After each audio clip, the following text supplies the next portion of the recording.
Dear students, let us see today the problems, okay, new problems, very important problems, okay. Before that, let us recall what we have studied in the unit. So in the unit, linear systems and with random inputs. The name of the unit is linear systems with random inputs.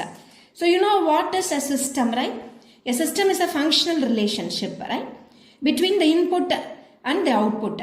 System is a functional relationship between the input and output. Y of t is equal to f of x of t. And you know what is deterministic system, right? What is deterministic system? If the system operates only on the variable t. If the system operates only on the variable t, keeping s as a parameter, the system is called deterministic system, right? We have already studied about this deterministic experiment, random experiment, etc. You go through the definitions of stochastic, memoryless and causal system, okay? They are all definitions. No problems based on that, just definitions. So when can we say system is linear? So in place of x of t, where it is in place of x of t, y of t equal to f of x of t. In place of x of t, let us write a1 into x1 of t plus a2 into x2 of t. So x of t is to be assumed as a1 into x1 of t plus a2 into x2 of t. So that it will, if it gives answer a1 into y1 of t plus a2 into y2 of t, then the system is linear. So when can we say the system is time invariant? If in input t changes to t plus tau, then output t will also be changes to t plus tau. That is, in problems what we do?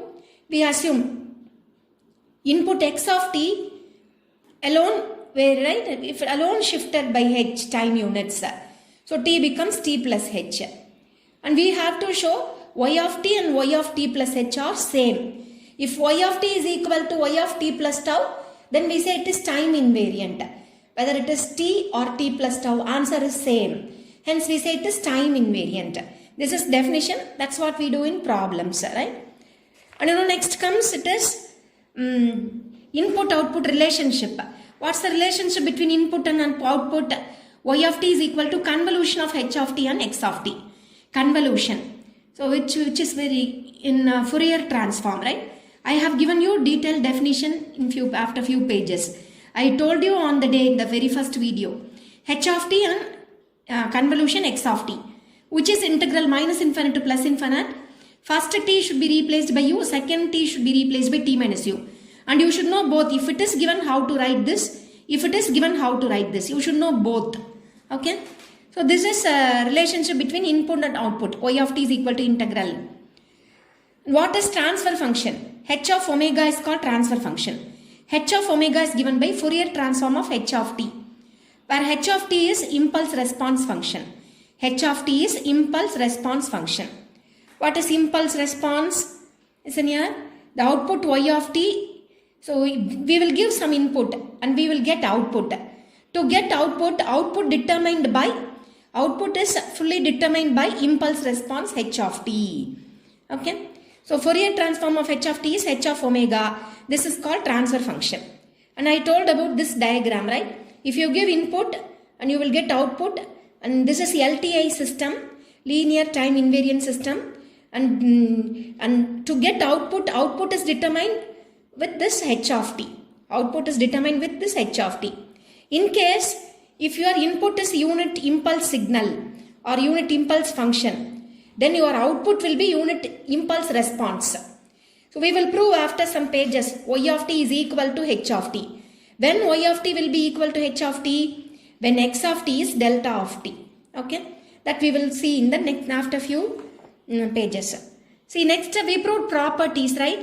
Properties 1, 2, 3 properties with proof. We see these are properties with proof. After properties proof, and we did two simple problems, part A question.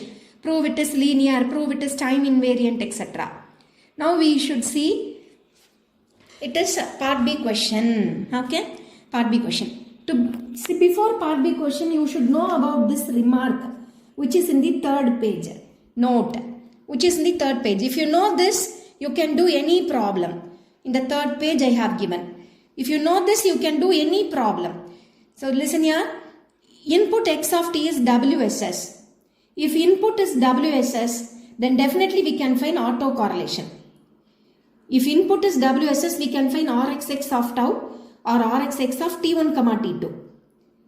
If autocorrelation is known, we can find power spectral density, Sxx of omega, right? When autocorrelation is known, we can find power spectral density because power spectral density is equal to Fourier transform of autocorrelation. Okay. Once power spectral density of x of t is known, we can find power spectral density of output y of t. This is power spectral PSD of x of t input. This is PSD of output. Once you know PSD of input, you can find PSD of output with this help, with the help of this relation. This is proved in property, right? I told it is very important property. This PSD of output is equal to PSD of input into transfer function whole square. Okay, modulus of transfer function whole square. So when x of t is known, we can find autocorrelation. When autocorrelation is known, we can find power spectral density of x of t. When PSD of x of t is known, we can find PSD of y of t. When PSD of y of t is known, we can find autocorrelation of y, RYY of tau. RYY of tau is F inverse of this we studied in 4th unit, right? So sometimes if you know formula of SY of F inverse of this one, we directly use formula. If formula is not if limits are given, we use integration, right? So we can find autocorrelation of y. If you know this, you can do any problem, okay? So let us see problems now in the next video, okay? Thank you.